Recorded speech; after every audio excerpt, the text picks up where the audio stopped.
Now, some of the new anticoagulants are these, and the yellow ones are the oral anti-10A anticoagulants, which are mainly rivaroxaban, apixaban, and edoxaban, and the anti-2A, which is the dabigatran. The white ones are parenteral. This one was elaborated by Professor Nikolaidis, so I will skip it. And what I'm going to talk is from the old versus the new anticoagulants, and the old ones, which is heparin and warfarin. Heparin has been almost a century, and warfarin is more than 50 years, which has been used. And the new ones, there are different classes. There are the 10A inhibitors versus the thrombin inhibitors, and we're going to see some of their differences. And also within the same class, like the anti-10A inhibitors, they are not all of them the same, as has been shown by Professor Nikolaidis. The differentiation of the newer anticoagulants is made on the mechanism of action, the dosage, the pharmacokinetics and pharmacodynamics, the toxicology differences. There are also cost considerations, and there are drug interactions. There are two graph slides which show the anticoagulant effects of direct thrombin and factor Xa inhibitors in retrieved plasma, and this is done on the prothrombin time assay, and the next one is on the APTT, and we can see the difference between these four agents. A comparison of the new drugs with warfarin shows that the target is different, because warfarin was acting on many factors while the new agents are only on one. The process in which they act is different, and the effect, which is factor deficiency in the warfarin, while in the new agents it's the circulating inhibitor they attack. In a comparison of the newer oral anticoagulants, you can see the difference of them.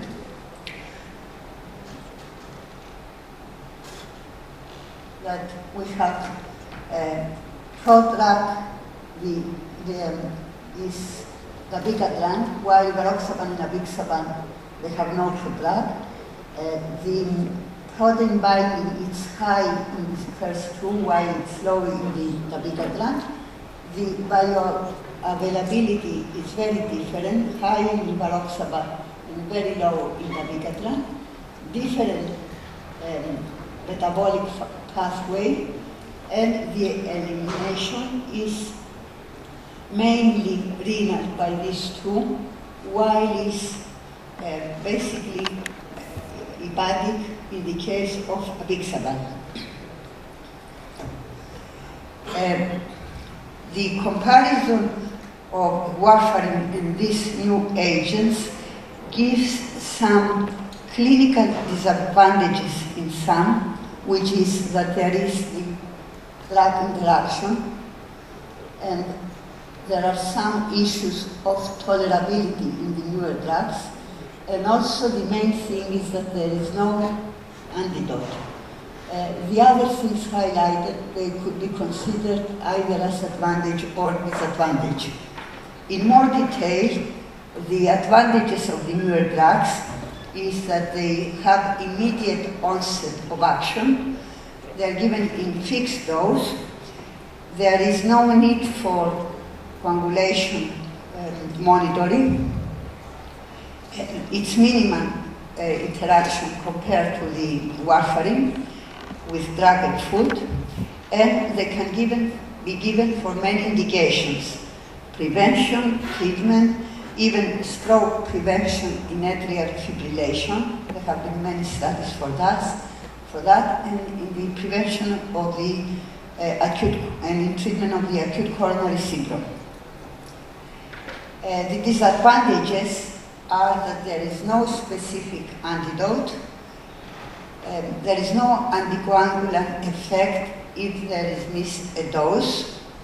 There is no test to monitor their effect or the intensity of anticoagulation.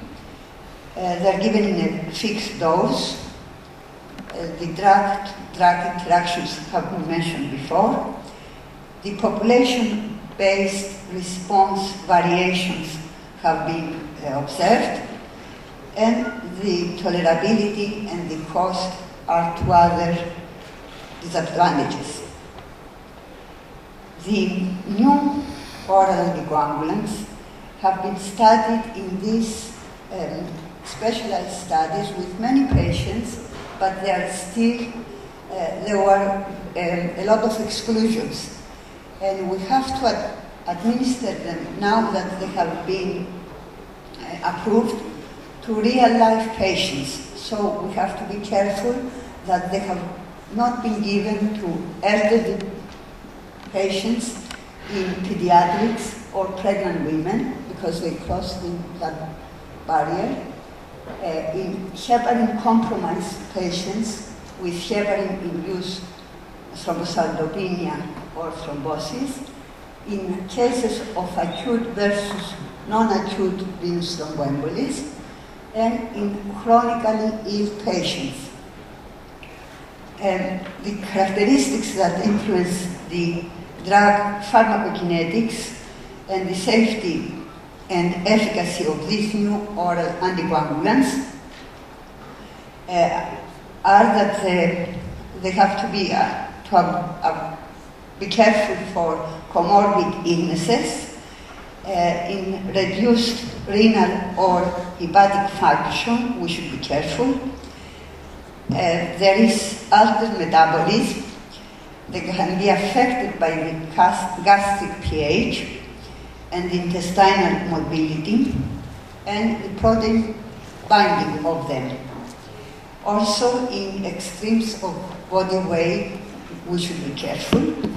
And if we co-administer them with other drugs, dietary supplements, or herbs. The interaction will affect the pharmacokinetics and might be increased bleeding risk.